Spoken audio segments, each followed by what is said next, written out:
حضرت علی بن موسیٰ الرضا رضی اللہ تعالیٰ عنہ. تاریخ ولادت.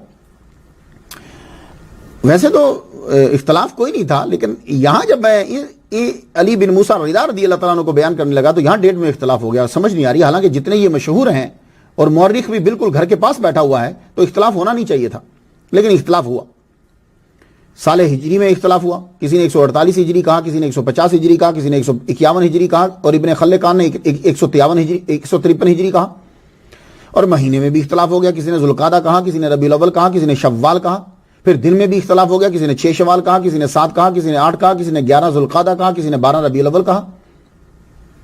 تو جب اتنا سارا مسئلہ ہو جاتا ہے نا تو پھر آگے کے نتائج پر بڑا اثر پڑتا ہے، کیونکہ میں ایک ڈیٹ کا تعین جب ہو جاتا ہے تو پھر اس سے میں آگے پھر ساری چیزیں نتائج جو ہے وہ نکالتا رہتا ہوں. لیکن میں نے ایک عبارت پڑھی کہ کہتے ہیں کہ آپ کے والد موسیٰ کاظم رضی اللہ تعالیٰ عنہ کا جب وصال ہوا تو آپ کی عمر 33 سال تھی. تو اس حساب سے آپ کا تاریخ ولادت جو ہے وہ 150 ہجری بنتی. اور کہا گیا کہ 183 ہجری میں آپ نے 35 سال کی عمر میں امامت سنبھالی، تو اس حساب سے آپ کی تاریخ پیدائش 148 ہجری بنتی ہے. میرا خیال ہے کہ 148 ہجری جو ہے وہ ٹھیک ہے، یہ کچھ قریب لگتی ہے، یہ صحیح. تاریخ وصال آپ کی، یہ پھر کسی نے 202 ہجری کہا، کسی نے 203 ہجری کہا، لیکن 818 عیسوی 17 صفر، اور کسی نے کہا ماہ رمضان المبارک، کسی نے ذوالحجہ لکھا ہے اور 202 ہجری بھی تحریر کیا ہے. اب چونکہ یہ اختلاف ہے، لیکن میں جو ہے میرے ذہن میں جو آتی ہے وہ یہ ہے کہ 148 ہجری میں آپ پیدا ہوئے ہیں اور 202 ہجری کے اندر آپ کا جو ہے وہ وصال ہوا ہے. اب جو آپ کو شہادت ملتی ہے اس کے اوپر آپ تعین کر لیجئے گا گفتگو کا. 2015 میں آپ کو دنیا سے گئے ہوئے شمسی سالوں کے مطابق 1197 سال ہو چکے ہیں. اللہ اکبر جل شانہ. 2015 کے اندر آپ کا مزار مبارک جو ہے وہ ملک ایران، جو موجودہ ایران ہے، اس کے شہر مشہد کے اندر ہے. یہ الرضا کا ٹائٹل جو ہے وہ آپ کے نام کے ساتھ آتا ہے. یہ الرضا عربی زبان کا لفظ ہے. اگر آپ را کے نیچے زیر پڑھیں الرضا تو معنی ہوگا خوشنودی. ویسے اس کو الرضا بھی پڑھتے ہیں. اعلیٰ حضرت عظیم البرکت شاہ رضا خان بریلوی رحمۃ اللہ علیہ کی سوانح بیان کرتے ہوئے، سیرت بیان کرتے ہوئے میں نے رضا اور رضا دونوں کے بارے میں بیان کیا ہے. تو یہ رضا اور رضا، اور ان کے پیر و مرشد کا ذکر کرتے ہوئے بھی میں نے رضا اور رضا پر گفتگو کی ہے. تو رضا اور رضا دونوں عربی کے ہی لفظ ہیں. تو رضا کا معنی ہوتا ہے خوشنودی. تو تاریخ الامم والملوک جلد 5ویں صفحہ 138 پہ ہے، یہ بات لکھی ہے کہ یہ ٹائٹل آپ کو مامون نے دیا تھا، الرضا من آل محمد. تو یہ ٹائٹل تاریخ الامم کے نظر میں یہ ٹائٹل مامون نے دیا ہے. کچھ نے وجہ تسمیہ یہ بیان کی ہے کہ جب آپ جس دور میں آپ تھے، آپ سے وہ دشمن کہ جو آپ کے آباء و اجداد کے دشمن تھے وہ بھی آپ کے تابع ہوئے، اور جو آپ کے تابع تھے وہ بھی آپ کے ساتھ ہوئے. تو چونکہ آپ ایسے امام ہیں کہ آپ کے دور کے اندر سارے آپ کے جھنڈے تلے جمع تھے، اس لیے آپ کو رضا کا ٹائٹل دے دیا گیا. مگر میری تحقیق کیا ہے؟ میری تحقیق یہ ہے کہ جو لقب مشہور ہو جاتا ہے، جو ٹائٹل مشہور ہوتا ہے، وہ خدائی نہیں دیتی، وہ خدا دیتا ہے. یہ بات یاد رکھیے. جو ٹائٹل خدا دیتا ہے وہ مشہور ہوتا ہے. تو مشہور ہونے والا ٹائٹل خدائی نہیں دیتی، خدا دیتا ہے. تو آپ امام رضا ہیں، امام رضا ہیں، تو یہ ٹائٹل رب کی طرف سے آیا. رب آپ سے جو ہے وہ راضی ہے. امام علی نام، علی نسب، پناہ عجم مقتدائے عرب. آپ امام علی، علی حسب نسب والے، اجمی آپ کی پناہ میں آتے ہیں، اور عرب والے آپ کو اپنا امام تسلیم کرتے ہیں. یہ وہ ہستی ہے کہ جہاں کو پیدا کرنے والا آپ سے راضی ہوا تو آپ کا لقب رضا ہوا. اللہ اکبر جل شانہ.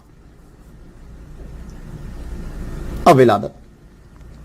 آپ کے والد گرامی کا نام حضرت موسیٰ کاظم ہے، میں ان پہ گفتگو کر چکا ہوں.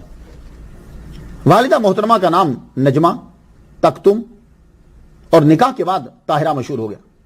آپ کی والدہ ماجدہ جو ہے یہ کنیز تھی امام جعفر صادق رضی اللہ تعالی عنہ کی زوجہ محترمہ حضرت حمیدہ خاتون کی.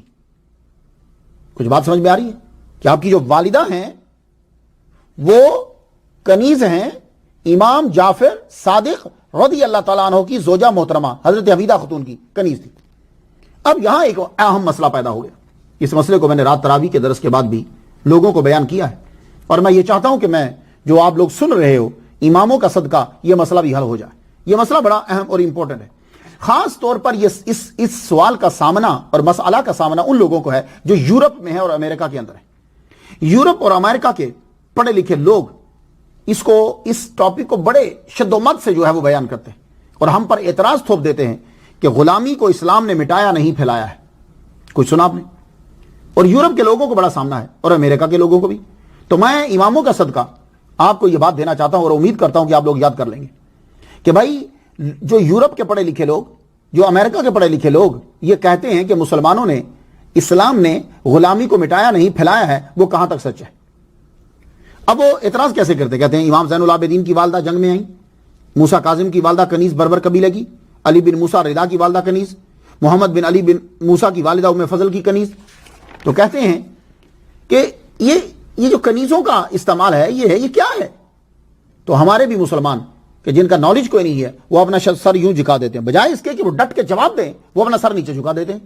اب مجھے سمجھ نہیں آتی کہ تم کون سا ایسا مسئلہ ہے جو قرآن نے تمہارے لیے حل نہیں کیا؟ وہ کون سا ایسا مسئلہ ہے کہ جو صحابہ نے حل نہیں کیا؟ وہ کون سا مسئلہ ایسا ہے جو ائمہ نے حل نہیں کیا؟ وہ کون سا ایسا مسئلہ ہے جو اولاد نبی آل رسول علی کی اولاد نے حل نہیں کیا؟ ڈھونڈو. تو ہم اپنے سر کو جھکا دیتے ہیں اور شرمندہ ہو جاتے ہیں جیسے کہ ہم پر کوئی بڑا الزام لگایا جا رہا ہے. اب آپ ذرا غور سے سنیے گا کہ میرے اماموں پر جو اعتراض ہے کہ کنیز سے شادی کی، کنیز کو خریدا، تو اب فرض بنتا ہے کہ میں امام کے دفاع میں یہ گفتگو ضرور کرتا جاؤں. نارملی خطبہ اور مولوی حضرات اس ٹاپک کو چھیڑتے نہیں ہیں، لیکن یہ ٹاپک یاد کروانا بہت ضروری ہے. اب میری بات سن لیجیے، میں کچھ تمہید باندھنا چاہتا ہوں. جو بھی یورپ اور امریکہ کے اندر ہمارے اماموں پر اعتراض کرے کنیز کے حوالے سے یا غلاموں کے حوالے سے، تو میں یہ کہنا چاہتا ہوں کہ اعتراض کرنے والے سب سے پہلے خود کو 600 عیسوی میں لے جائیں. 2015 میں بیٹھ کر ہم پر اعتراض نہ کریں، 600 عیسوی میں لے جائیں. جب وہ 600 عیسوی میں چلے جائیں گے اب ہم وہاں جاتے ہیں. 600 عیسوی میں پوری دنیا کو سامنے رکھیں. جب حضور صلی اللہ علیہ وآلہ وسلم تشریف لائے ہیں اس وقت آپ پوری دنیا کو سامنے رکھیے. یونان کو رکھیے، روم کو سامنے رکھیے، بڑی بڑی تہذیبوں کو سامنے رکھیے. سامنے رکھنے کے بعد اب میں گفتگو کرنے لگا ہوں اور میرے ایک ایک جملے کو سماعت کیجیے گا. یہ جو اعتراض کرتے ہیں کہ اسلام غلام بناتا ہے، عورتوں کو کنیز بناتا ہے، تو دیکھیے غلام ہوتا کون ہے اور کنیز کون بنتی ہے؟ زیادہ تر غلام اسے کہتے ہیں کہ یا تو نسل در نسل وہ غلام چلا رہا ہے اور آزاد نہیں کیا. دوسرا مشہور وہ غلام ہوتا ہے کہ اسلام کی دعوت دی گئی، میں اپنے مذہب کی بات کر رہا ہوں، اسلام کی دعوت دی گئی، وہ اسلام قبول نہیں کیا اور کہا چلو ٹھیک ہے اسلام قبول نہ کرو، تم شرارت بازی جو کر رہے ہو جزیہ دو، پھر جزیہ دے کر سارے حقوق جو ہیں وہ سیو کر لو، ہم تمہاری حفاظت کریں گے. وہ پھر بھی شرارت سے باز نہیں آ رہے، جزیہ بھی نہیں دے رہے، تو اب پھر تم تیار ہو جاؤ، اب تم پر حملہ کریں گے. تو اب تیسری بار جب حملہ ہوتا ان کے اوپر تو جو مرد آتے وہ غلام بن جاتے، جو عورتیں ہوتی وہ کنیز بن جاتی. کیوں؟ یہ شرارت بازی سے باز ہی نہیں آ رہے. لیکن اسلام میں ہر کوئی غلام نہیں ہوتا، مگر دوسری قومیں اور مذاہب جو اس دور کے تھے ان کے اندر ہر ایک غلام ہوتا ہے. وہ کسی آزاد کو پکڑ لے، اسے بیچ دیں، وہ بھی غلام. اس کی مثال حضرت یوسف علیہ السلام. حضرت یوسف علیہ السلام کیا غلام تھے یا غلام زیادہ تھے؟ نہیں، وہ تو نبی کے بیٹے ہیں، تو وہ کیوں بک رہے ہیں؟ تو پتا چلا کہ اس دور کی مہذب تہذیبیں جو ہیں کسی کو بھی پکڑ کر بازار میں جا کے بیچ دیتی تھی. اسی طرح فرعونیوں کو دیکھ لو، یہودیوں کو ساری پوری قوم کو لاکھوں کو اپنا غلام بنا لیا. کچھ بات سمجھ میں آ رہی ہے آپ کو؟ تو پورے مذاہب اور اس دور کو سامنے رکھنے کے بعد پھر ہم سے گفتگو کیجئے. تو کیا ہوتا تھا؟ جسے چاہے پکڑ کے غلام بنا لیتے تھے. اسلام نے آتے ساری سب سے پہلا اعلان کیا، اسلام کے بانی نے کیا اعلان کیا؟ اب اعلان ذرا سماعت کیجئے، اور جتنے سکالرز ہیں یورپ کے اور امریکہ کے خود کو 600 عیسوی میں واپس لے جائیں. ابھی کے دور کی بات نہیں کرو، پیچھے لے جاؤ اور تم اپنے آپ کو سامنے رکھو اور میں اسلام کی طرف سے تقریر کر رہا ہوں. سب سے پہلے بانی اسلام نے حضور صلی اللہ علیہ وآلہ وسلم کا سلوک دیکھیے غلاموں کے ساتھ کیا ہے، آپ کے احکامات کیا ہیں غلاموں کے لیے، اولاد علی کا سلوک کیا ہے غلاموں کے ساتھ، صحابہ کا سلوک کیا ہے غلاموں کے ساتھ. اب سب سے پہلے میرے نبی نے اعلان کیا، آپ ذرا دیکھیے گا احکام اور سلوک. میرے نبی نے اعلان کیا آزاد آدمی کو بیچنا حرام ہے. یہ اعلان 600 میں ہو رہا ہے. اب مجھے بتائیے کہ 600 میں اور کون سا ہے جو ہم پر اعتراض کر رہا ہے اور یہ اعلان کر رہا ہو؟ بھائی آج بھی غلام بنائے جا رہے ہیں، لیکن آج طریقہ جدا ہے. لیکن اسلام کے ہاں ایسا نہیں ہے. تو اسلام نے سب سے پہلے یہ اعلان کیا آزاد آدمی کا بیچنا حرام ہے. اور محمد مصطفیٰ صلی اللہ علیہ وآلہ وسلم نے یہ فرمایا قیامت کے دن اللہ تعالیٰ اس بندے سے جھگڑا کرے گا جس بندے نے آزاد کو پکڑ کر بیچ دیا ہو. یہ پہلا حکم نازل ہو رہا ہے. ہمیں مثال ضرور دیجیے گا 600 میں، 2015 میں مت آئیے، پہلے اس دور میں چلیے. تو جو بھی اب آ جائیے. تو ہمارے اسلام میں غلام کیسے بنتے تھے؟ جنگ ہوتی، جو پکڑے جاتے ان کو غلام بنایا جاتا.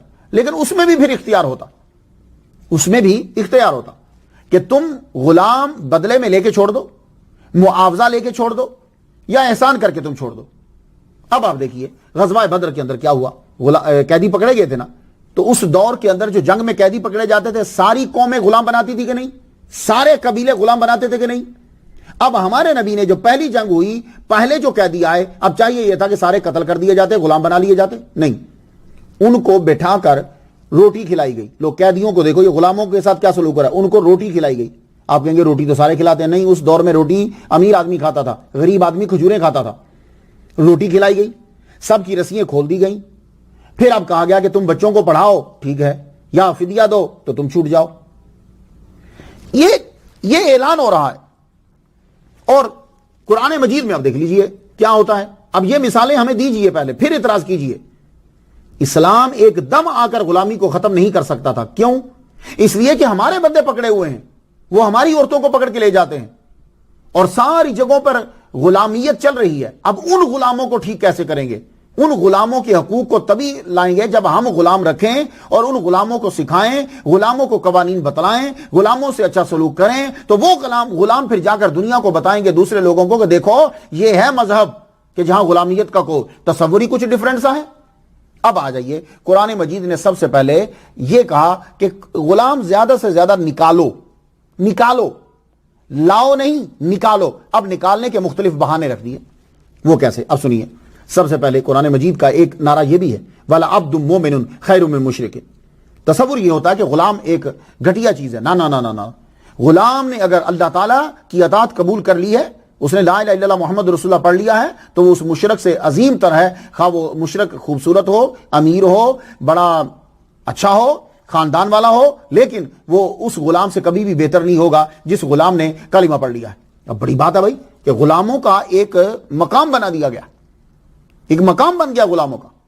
پھر اس کے بعد آپ چلیے سورہ مائدہ کے اندر، سورہ مائدہ کی آیت نمبر 89 میں اگر کسی آدمی نے قسم توڑ دی ہے، قسم اٹھائی اور توڑ دی. آج کل تو خیر لوگ ویسے ہی قسمیں اٹھاتے رہتے ہیں.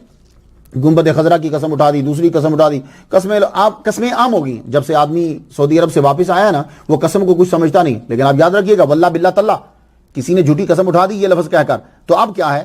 تو اس کا کفارہ ہے. کفارہ یہ ہے کہ 10 مساکین کو روٹی کھلائے، یا 10 مساکین کو کپڑے لے کر دے، یا ایک غلام آزاد کر دو. اطعام 10 مساکین من اوسط ما تطعمون اہلیکم او کسوتہم او تحریر رقبہ. یہ تحریر اور رقبہ جو ہے، آزاد کر دینا ایک گردن کو، غلام کو. یہ دیکھیے کہ یعنی قسمیں آدمی اٹھاتا رہتا ہے، تو کہا غلام آزاد کرو، غلام آزاد کرو. تو ابھی غلامی مٹا رہا ہے یا غلامی پھیلا رہا ہے اسلام؟ آگے چلیے سورہ مجادلہ کے اندر، جس نے اپنی بیوی کو کہہ دیا کہ تو میری ماں جیسی ہے، تو میری بہن جیسی ہے، تو اب کیا ہوگا؟ اب کفارہ تو ہے، تو کفارہ کیا دیں گے؟ فتحریر رقبہ من قبل ان یتماسا، چھونے سے پہلے غلام کو آزاد کرنا، چھونے سے پہلے. اب دیکھیے غلامی مٹ رہی ہے یا پھیل رہی ہے؟ نہیں، غلام نکالو. آگے چلیے، جس نے غلطی سے کسی کو قتل کیا تو جرمانہ کیا ہے؟ سورہ نساء کی آیت نمبر 92، ومن قتل مومنا خطأ فتحریر رقبۃ مومنہ. اور جس نے خطأ کسی مومن کو قتل کر دیا تو آزاد کرو غلام. وہ غلام کہ جو قیمتی ہے. قیمتی غلام کون سا ہے؟ جس نے لا الہ الا اللہ محمد رسول اللہ پڑھا ہوا. یہ قیمتی غلام ہے، کیونکہ ایسے غلام کم ملیں گے. اب دیکھیے، آپ لوگ امریکہ میں رہتے ہو، یورپ میں رہتے ہو، آپ اگر چکن خریدنے کے لیے جاتے ہو تو حرام چکن سستا ملتا ہے. تو اگر آپ نے حلال ذبیحہ چکن لینا ہو تو وہ اسے مہنگا ملے گا. تو یہی صورتحال تھی کہ غلام اگر بازار میں لینے جاتے تو عام غلام سستے مل جاتے، لیکن جس نے پڑھا ہے لا الہ الا اللہ محمد رسول اللہ، وہ غلام مہنگا ہوتا. تو اب غلاموں کو غلامی ختم ہو رہی ہے. غلامی پھیلائی نہیں جا رہی. تو اس لیے خدا کے لیے جتنے اماموں کو سننے والے ہو, یہ فرض بنتا ہے امام کے در کا ایک سگ, ایک کتا ہونے کے ناطے سے کہ میں اس مسئلے کو کلیئر کروں. میرے اماموں پر اعتراض ہوتا ہے کہ وہ کنیز کی بیٹی کنیز لے کر آئے, وہ فلاں. غور سے سنیے گا, میں اس ایک نتیجے تک پہنچنا چاہتا ہوں. کرامتیں بیان کرنے سے بہتر یہ مسئلہ ہے. ہمارے امام جو کام کرتے ہیں وہ غلط نہیں کرتے. تو اب سنیے کہ کیا ہوا کہ اگر کسی نے قتل کر دیا تو اب وہ جا کر قیمتی غلام ڈھونڈے اور اس کو آزاد کرے. پھر چلیے, اگر کسی سے تمہاری جنگ ہے, کسی ملک سے جنگ ہو رہی ہے, وہاں تم سے مسلمان قتل ہو گیا, تو اب کیا ہوگا؟ اب پھر اب ذرا کفارہ دیکھیے, مومن غلام ڈھونڈ کر اس کو آزاد کرو. تو اگر اس ملک میں قتل ہوا جس سے تمہارا معاہدہ تھا, امن تھا, جنگ نہیں ہو رہی, تو وہاں کا کیا ہوگا؟ اب تم دیت بھی دو, یعنی 100 اونٹ دیت بھی دو, اور ایک مومن غلام جو ہے وہ خرید کر آزاد کرو. اور اگر غلام نہیں مل رہا تو 2 ماہ متواتر روزے رکھو. تو غلام آزاد کرنے کی جو ترغیب ہے یہ اسلام دے رہا ہے. سورہ بلد میں چلیے, وما ادراک ما العقبہ, تمہیں کیا معلوم کہ دین کی دشوار گزار راہوں پر چلنے کا کیا طریقہ ہے؟ ذرا دیکھیے, خدا قسم یہ خود پڑھیں گے تو وقت نہیں ہوتا اتنا. وما ادراک ما العقبہ, تجھے کیا معلوم کہ عقبہ کیا ہے؟ فک رقبہ, غلام آزاد کرنا. اللہ اکبر جل شانہ, فک رقبہ. اب آ جائیے بخاری شریف میں, بخاری شریف کی حدیث سن لیجیے. ابو ہریرہ سے روایت ہے, حضور صلی اللہ علیہ وآلہ وسلم نے فرمایا, جس شخص نے کسی مسلمان غلام کو آزاد کیا تو اس مسلمان غلام کے ہر عضو کے بدلے اللہ تعالیٰ اس کے عضو کو دوزخ کی آگ سے آزاد کر دے گا. بات سمجھ میں آ رہی ہے؟ مسئلہ ذرا مشکل ہوا کیونکہ ہم کرامتیں سننے کے عادی ہیں, تو اس لیے ہم تحقیق کو بہت کم سنتے ہیں اور لوگ ہم پر اعتراض کرتے چلے جاتے ہیں. لیکن مجھے پکا یقین ہے, بڑا فخر ہے مجھے ان لوگوں پر جو اماموں کے شدہ ہیں, وہ اس مسئلے کو زبانی یاد کریں گے اور آگے پھیلائیں گے. اب آ جائیے, صحابہ کا عمل کیا ہے, حضور صلی اللہ علیہ وآلہ وسلم کا عمل کیا ہے. میرے نبی محمد مصطفیٰ صلی اللہ علیہ وسلم نے 63 غلام آزاد کیے ایک روایت کے مطابق. حضرت عائشہ صدیقہ نے 69 غلام آزاد کیے. حضرت ابوبکر صدیق رضی اللہ تعالیٰ عنہ نے بکثرت غلام آزاد کیے. ان میں سے ایک حضرت بلال حبشی رضی اللہ تعالیٰ عنہ ہے. ان کو خرید کر آزاد کرنے والے ابوبکر صدیق رضی اللہ تعالیٰ عنہ ہے. حضرت عثمان غنی رضی اللہ تعالیٰ عنہ نے بے شمار غلام آزاد کیے. بلکہ ایک دفعہ تو میرے نبی کی دعوت کی اور حضور صلی اللہ علیہ وسلم جب قدم مبارک اٹھاتے تھے, حضرت عثمان غنی گنتے جاتے تھے. کہا کیا گن رہے ہو؟ کہا میں سرکار کے قدم گن رہا ہوں. کہا کیوں قدم کیوں گن رہے ہو؟ کہا میں نے منت مانی ہے کہ اگر سرکار میرے گھر میں قدم رکھیں گے تو جہاں سے یہ چلے ہیں وہاں سے گھر تک جتنے قدم بنیں گے میں اتنے غلام آزاد کروں گا. اللہ اکبر جل شان. اسلام مٹا رہا ہے یا پھیلا رہا ہے؟ نہیں, اسلام غلامی کو ختم کر رہا ہے, لیکن اب طریقہ تو ہے. اب یہ مثالیں میں پوچھنا چاہوں گا یورپ کے اسکالر سے اور امریکہ کے اسکالر سے. یہ مثالیں میں پوچھنا چاہوں گا 600 میں. آپ کی بات نہیں کرو, آپ کے تقاضے کچھ اور ہیں. بتائیے کہ اس وقت یہ غلاموں کے ساتھ ہو رہا تھا. حضرت حکیم بن حزام 100 غلام آزاد کیے. حضرت عبداللہ بن عمر نے 1000 غلام آزاد کیے. حضرت ذوالقلع نے ایک دن میں 8000 غلام آزاد کیے. حضرت عبد الرحمن بن عوف رضی اللہ تعالیٰ عنہ نے 30000 غلام جو ہیں وہ آزاد کیے. اس کے علاوہ بے شمار صحابہ ہیں, یہی غلام جو ہیں وہ آزاد کرتے رہتے تھے. غلاموں کو آزاد کرنا, جاؤ آزاد کیا, لے آؤ فلاں جگہ سے لے آزاد کر دو, لے آؤ فلاں جگہ سے آزاد کر دو. تو ان مختصر مثالوں سے معلوم ہوا کہ چونکہ کفار ہمارے مسلمانوں کو پکڑ لیتے تھے, اس لیے مسلمان بھی اپنے قیدی چھڑانے کے لیے ان کے لوگوں کو پکڑتے تھے. مگر ہمارے ہاں قوانین تھے, باقی کسی قبیلے کسی مذہب کے اندر کوئی قانون نہیں تھا غلاموں کے لیے. ہمارے اسلام میں قانون ہے. جائیے قدوری اٹھائیے, ہدایہ شریف اٹھائیے, اب جائیے بلکہ ہماری حدیث کی کتب اٹھائیے, آپ کو چیپٹر نظر آئیں گے, پورے باب ہیں. ان بابوں کے اندر غلام کے قوانین بیان کیے گئے ہیں. تو پتا چلا کہ غلام اسلام کے اندر اتنا اہم تھا کہ اس کے قانون بیان کیا گیا, قوانین بیان کیے گئے ہیں. اب آگے مسلمان عمل کرے یا نہ کرے تو یہ الگ بات ہے, لیکن قوانین اسلام نے اس کو بیان کر دی اس کے اندر. اب آ جائیے, اب چند مثالیں دے دوں میں تمہیں کہ غلام اور کنیزوں کے ساتھ جو قوانین بنائے گئے اور سلوک جو ہے یہ کیا کیا جاتا تھا. قرآن مجید میں حکم آیا سورہ نساء کی آیت نمبر 36 پہ. خلاصہ اس کا یہ ہے کہ غلام اور وما ملکت ایمانکم, یہ تمہاری باندیاں ہیں, ان سے بھلائی کرو. پوری نہیں پڑھی میں نے, آگے میں پڑھ دیا وما ملکت ایمانکم, ان سے بھلائی کرو. جو خود کھاؤ ان کو کھلاؤ. بخاری شریف جلد پہلی صفحہ 9 پر ہے, اپنے غلاموں کی اپنے اولاد کی طرح عزت کرو کہ غلام تمہارے بچے ہیں, اس طرح ان کی عزت کرو. جو خود کھاؤ ان کو کھلاؤ, وہی پہناؤ جو خود پہنتے ہو. اگر کوئی مشکل کام تم نے غلام کو کہہ دیا, غلام کو دیا وہ کام ہارڈ ہے, تو خود ساتھ اس کی مدد کرو جا کے. بھائی ان احکامات کے ہوتے ہوئے یورپ اور امریکہ ہم پر اعتراض کرے کہ اسلام نے غلامی کو پھیلایا ہے. یہ سمجھ میں نہیں آتی کہ ذہانت کدھر چلی گئی. اب ابن ماجہ صفحہ 262 پہ ہے, حضور صلی اللہ علیہ وآلہ وسلم نے فرمایا اگر کسی شخص نے اپنے غلام کو تھپڑ مارا یا اس کو پیٹا تو اب کفارہ یہ ہے کہ وہ اس غلام کو آزاد کر دے. لو, اس نے صرف ایک تھپڑ مارا ہے تو اسلام کا بانی یہ کہہ رہا ہے کہ چھوڑ دے, اس غلام کو آزاد کر دو. حضور صلی اللہ علیہ وآلہ وسلم کو غلاموں کی کتنی فکر تھی. آپ کے آخری کلمات کیا تھے؟ آخری کلمات ابو داؤد شریف جلد 2 صفحہ 345 کے اوپر, الصلاۃ وما ملکت ایمانکم, نماز کا خیال رکھنا اور اپنے غلاموں کے حقوق کا خیال رکھنا. لو, حضور پاک صلی اللہ علیہ وآلہ وسلم آخری میں تم کہہ رہے ہو جی کہ وہ زیادہ سے زیادہ غلامی کو پھیلایا ہے. اتنے دلائل کے ہونے کے باوجود اے مسلمان اگر تو چپ کر گیا, اے امام علی رضا کو ماننے والے تو چپ کر گیا, تو بڑے تعجب کی بات ہے یار. پھر تو حقیقت کو آگے بیان کرو, آگے پھیلاؤ, چپ نہ کرو. تمہارے پاس سچائی ہے, صرف تم نے یاد نہیں کی, تم نے دھیان نہیں دیا, توجہ نہیں دی تم نے. تو یورپ اور امریکہ کے اسکالر سے سوال ہے 600 عیسوی 700 عیسوی میں مجھے تم خود سے یہ مثالیں دے دو. مگر ایک اعتراض ہوتا ہے, جب اسلام غلام بنانے کی حوصلہ افزائی نہیں کرتا تو غلام رکھتا کیوں تھا؟ تو بھائی غلام کیوں رکھے جاتے تھے؟ یہ امام زین العابدین, امام جعفر صادق, امام باقر, ان کی سیرت میں اسی لیے بیان کر رہا ہوں. کیوں؟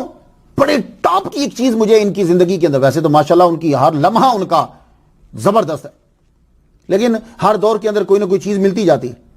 ان کی زندگیوں کے اندر ایک خاص چیز ہے, یہ غلاموں کو لے کر آتے تھے. ان کے مدرسہ کے اندر غلام پڑھتے تھے, یہ خصوصی طور پر انہیں پڑھاتے تھے, تعلیم دیتے تھے. کیوں؟ اس لیے کہ دور دراز کے لوگ جو ہیں, دوسری دنیا کے جو دوسرے رہنے والے علاقوں میں, وہ اسلام کی تعلیمات سے واقف نہیں ہے. اب ان کو واقف تو کرنا ہے, تو یہ پھر کیا کرتے کہ مسلمان غلاموں کو اپنے پاس رکھتے, ان کو قرآن ان کے سامنے پہلے تو اپنا کریکٹر واضح کرتے, پھر اس کے بعد جو ہے وہ ان کو بھی سکھاتے ساتھ ساتھ. یہ قرآن سیکھتے, حدیث سیکھتے, تعلیم سیکھتے, انہیں پتہ لگتا. تو پھر نتیجہ کیا نکلتا کہ واحد دنیا کے اندر آپ کو مسلمان قوم ایسی نظر آئے گی کہ جو ان کا غلام ہوتا تھا وہ واپس جانا پسند نہیں کرتا تھا, غلامیت کو ترجیح دیتا تھا. ایسی مثال کوئی دکھا دو. کوئی ایسا ہے کہ جن کا یہ دعویٰ ہے کہ جی ہم نے غلامیت کو ختم کیا ہے, تو لوگ ان سے جانے کے لیے کوشش کرتے ہیں. حضرت بلال رضی اللہ تعالیٰ عنہ کو دیکھ لو, کیا کوئی زیادہ عیاشی کی زندگی گزر رہی تھی آزاد ہونے کے بعد؟ نہیں. حضرت ابوبکر صدیق رضی اللہ تعالیٰ عنہ نے جب ان کو خرید کر آزاد کر دیا تو آپ واپس نہیں گئے اپنے گاؤں, واپس نہیں گئے ایتھیوپیا میں, واپس نہیں گئے, آپ ادھر ہی رہ گئے, ساری زندگی گزار دی. جب سرکار حضرت ابوبکر صدیق دنیا سے چلے گئے تو پھر کہیں رخ کرا آپ نے, پھر کہیں گئے. تو بات کچھ سمجھ میں آئی آپ کے؟ امام زین العابدین, امام باقر, امام جعفر صادق دور دراز سے غلاموں کو لاتے اور اپنے مدارس میں ان کو اسلام کی تعلیم دیتے. اب مجھے نام گنوانے کی ضرورت نہیں ہے, مسلمانوں سے میں گزارش کروں گا کہ آپ اپنے مولوی کے پاس جاؤ اور انہیں کہو کہ ہمیں یہ بتا دو کہ کتنے محدثین ہیں, کتنے مفکرین ہیں, کتنے ائمہ ہیں کہ جن کا تعلق جو ہے وہ یا ان کے دادا غلام تھے, پردادا غلام تھے, یا ان کے ابا غلام تھے, لیکن انہوں نے پڑھا, علم حاصل کیا, اس کے بعد انہوں نے تبلیغ کی اور سارے لوگوں نے ان کو اپنا امام تسلیم کیا. اسلام نے کبھی یہ نہیں کہا جی یہ غلام ہے. حضرت حسن بصری کیا ہیں؟ ان کے ابا غلام تھے. لیکن کیا آپ ان سے نفرت کرتے ہو؟ نہیں. حضرت حسن بصری کو ہر تصوف کا ہر بادشاہ اپنے سر پر اٹھاتا. مولا علی شیر خدا رضی اللہ تعالیٰ عنہ نے خود ان کا خطبہ سنا اور اجازت دی کہ تم جو ہے تم تقریر کر سکتے ہو. میں حضرت حسن بصری پہ بھی بیان کر چکا ہوں. اب آ جائیے کہ یہ جو کنیزیں ہیں, ایک اور دلیل میں آپ کو دیتا جاؤں. صرف ہمارے اماموں پر اعتراض نہ ہو, امام جعفر صادق پر اعتراض نہ ہو, امام باقر پہ اعتراض نہ ہو, امام موسیٰ کاظم پہ اعتراض نہ ہو. یہ کنیزوں کا جو اعتراض ہے یہ پھر حضرت سلیمان سارے نبیوں پر چلے گا. کنیزوں کا جو مسئلہ ہے یہ پھر چلے گا تو پھر نبیوں پر بھی اعتراض چلے گا. اب دیکھیے یہ میرے ہاتھ میں یہ holy scripture, new testament, old testament ہے. اب اس کا 1 کنگز بک کا نام, اس کا چیپٹر جو ہے وہ 11 ہے. اب چیپٹر 11 سے میں ایک عبارت پڑھنا چاہتا ہوں. چیپٹر 11 کا سائن نمبر جو ہے وہ 3 ہے. And he came to have 700 wives. حضرت سلیمان علیہ السلام کی 700 بیویاں, پرنسیسز, اینڈ 300 concubines, 300 کنیزیں. کچھ بات سمجھ میں آئی آپ لوگوں کی؟ تو اب اگر اعتراض ہوگا تو پھر اعتراض لمبا چلے گا. پھر آگے اگر میرے امام پر اعتراض ہوگا, امام جعفر صادق پر اعتراض ہوگا, امام باقر پر اعتراض ہوگا, اگر ان اماموں پر اعتراض ہوگا تو پھر یہ اعتراض ہر نبی پر ہوگا. کتنی لونڈیاں تھیں سلیمان علیہ السلام کے پاس؟ 300. میں اپنی کتاب کا حوالہ نہیں دے رہا, میں نے اس کتاب کا حوالہ دیا. اسی طرح ابراہیم علیہ السلام کے پاس, آپ کے پاس بھی کنیزیں تھیں. حضرت یعقوب علیہ السلام کے پاس 2 بیویاں 2 کنیزیں تھیں. یہ سلسلہ سارے نبیوں میں چل رہا ہے. تو اگر ہمارے اماموں پر اعتراض ہوتا ہے تو پھر نبیوں پر بھی اعتراض ہوگا. تو یہ سب سے میری گزارش ہے, ان چیزوں کو آپ سب لوگ ذہن نشین فرما لیجئے. اب ایک اور اعتراض رہ گیا, وہ بہت بڑا تھا اور بڑا ضروری ہے, میں نے آپ کا بہت ٹائم لے لیا, لیکن امام, ہم نوکر ہیں امام کے در کے. ہمارے امام پر جو اعتراض کرے, ہمارا فرض بنتا ہے کہ اپنی تمام صلاحیتوں کو وہاں لگا کر اپنے امام کی طرف سے جواب دیں. پھر دیکھیے امام کے صدقے سے رب ہم پر کتنا کرم فرماتا ہے. دوسرا اعتراض جو ہے وہ یہ کہ کنیز کو اپنے گھر میں بیوی کی طرح رکھ لینا, یہ پھر ہمارے امام پر اعتراض ہے. اور آج کے دور کے غیر مسلم اور جدید مسلم شرم دلانے کے لیے لوگوں سے کہتے ہیں, حالانکہ خود ان کی اپنی حالت کیا ہوتی ہے. یہ جتنے غیر مسلم اور یورپ والے ہم پر ہر ہفتے نئی گرل فرینڈ لیتے ہیں, وہ بھی تو لونڈی کنیز ہی ہے نا, جب جو نکاح میں نہیں آ رہی تو پھر کیا ہے. ہر ہفتے نئی گرل فرینڈ ہے, لیکن ہمارے امام پر اعتراض ہے کہ گھر میں کنیز کیوں ہے. اب ذرا دھیان سے سنیے گا, میرا صرف یہ سوال ہے کہ جنہوں نے اسلام پر اعتراض کیا کنیز کے اوپر, مجھے یہ بتا دو کہ عورت آدمی پر حلال کس وجہ سے ہوتی ہے. پلیز, میں پھر بار بار معذرت کر رہا ہوں اپنے سننے والوں سے, میں عادی بنانا چاہتا ہوں آپ کو کہ کچھ اہم بات بھی سن لیجیے. امام کے قدموں کا صدقہ یہ ایک بڑا مسئلہ ہے جو حل ہو جائے گا کہ عورت آدمی پر حلال کس وقت ہوتی ہے. ایک صاحب کھڑے ہو کے بولے میرے لیکچر کے دوران, جی مختار شاہ صاحب وہ جب نکاح ہو جاتا ہے. نہیں, نکاح سے عورت حلال نہیں ہوتی, نکاح ایک طریقہ ہے. اگر اچھا نکاح ہے کیا؟ نکاح یہ ہے کہ خامد کا کہنا کہ میں نے تجھے قبول کیا, یا خامد کی طرف سے کوئی وکیل. عورت کا کہنا میں نے تجھے قبول کیا, یا خامد کی طرف سے بیوی کا کہنا کہ میں نے تجھے قبول کیا, یا بیوی کی طرف سے کوئی وکیل. میری بات کو سمجھ میں آ رہی ہے آپ کے؟ تو ایجاب و قبول کا نام نکاح ہے. تو اگر یہ دونوں میاں بیوی ایک کمرے کے اندر بیٹھ کر, ایک لڑکی ایک لڑکا کمرے میں بیٹھ کر کہ میں نے تجھے قبول کیا, میں نے تجھے قبول کیا, کیا نکاح ہو جائے گا؟ نہیں. تو پھر تو جب پتہ یہ چلا کہ نکاح سے حلال نہیں ہوتی, حلال کب ہوگی؟ جب اللہ تعالیٰ فرمائے گا. اب آپ نے روزہ رکھا ہے, صبح سے شام تک آپ کی بیوی آپ کے اوپر حلال نہیں ہے, تو پتہ یہ چلا کہ اللہ جب کہے گا تو حلال ہے, اللہ نہیں کہتا تو حلال نہیں ہے. تو بات اس طریقے پر نہیں ہے, بات یہ ہے کہ اللہ تعالیٰ کے حکم پر ہے کہ پروردگار عالم کب کہہ رہا ہے اور کس کے لیے کہہ رہا ہے. کچھ بات سمجھ میں آئی؟ تو نکاح اللہ نے یہ فرما دیا کہ پبلک کے سامنے 2 کا ایجاب و قبول کر لینا میں حلال کرتا ہوں آزاد عورت کے لیے, کہ یہ طریقہ آزاد عورت کے لیے ہے, یہ تمہارے لیے حلال ہوگی عورت. اور دوسرا اللہ تعالیٰ نے فرمایا ملک یمین, وہ کہ جو تمہارے انڈر آ گئی ہیں, ما ملکت ایمانکم ہیں, وہ تمہارے لیے حلال. تو گویا کہ اللہ تعالیٰ نے ہمارے لیے 2 طرح کی عورتیں حلال کر دی. میری بات سمجھ آ رہے ہیں؟ اب اللہ کا حکم سن لیجیے تاکہ کسی کو اعتراض نہ ہو. اللہ کیا فرماتا ہے سورہ النساء آیت نمبر 3 پہ, فَإِنْ خِفْتُمْ أَلَّا تَعْدِلُوا فَوَاحِدَةً أَوْ مَا مَلَكَتْ أَيْمَانُكُمْ, تمہارے لیے ازواج جائز ہیں, نکاح جائز ہیں. تو اب اگر تم 2 3 4 میں عدل نہیں کر سکتے تو ایک بیوی تمہارے لیے, فَإِنْ لَمْ تَعْدِلُوا فَوَاحِدَةً, ایک بیوی, اور ما ملکت ایمانکم, یا لونڈی. تو یہاں اللہ تعالیٰ نے ہمارے لیے کنیز کو جائز قرار دیا.